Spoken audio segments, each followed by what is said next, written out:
Hello friends, मी निकिता. बघताय ना स्क्रीनवर किती छान शेवग्याच्या शेंगांची भाजी बनली आहे. ते छान कलर पण आला आहे.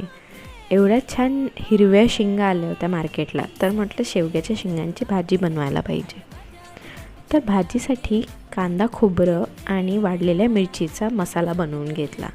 भरपूर लसूण घातलं, छान हळूहळू भाजून घेतलं सगळं काही आणि पेस्ट काढून घेतली.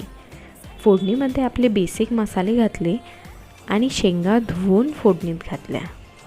छान उकळी येऊ द्या आणि थोडा वेळ लागेल शेंगा शिजायला, बिकॉज मी शेंगा आधी थोड्या शिजवून नाही घेतल्या.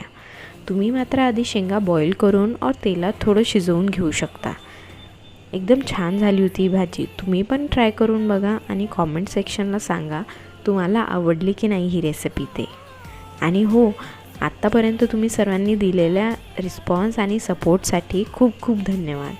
अशाच छान इझी रेसिपीजसाठी परत भेटू. तर तोपर्यंत बाय.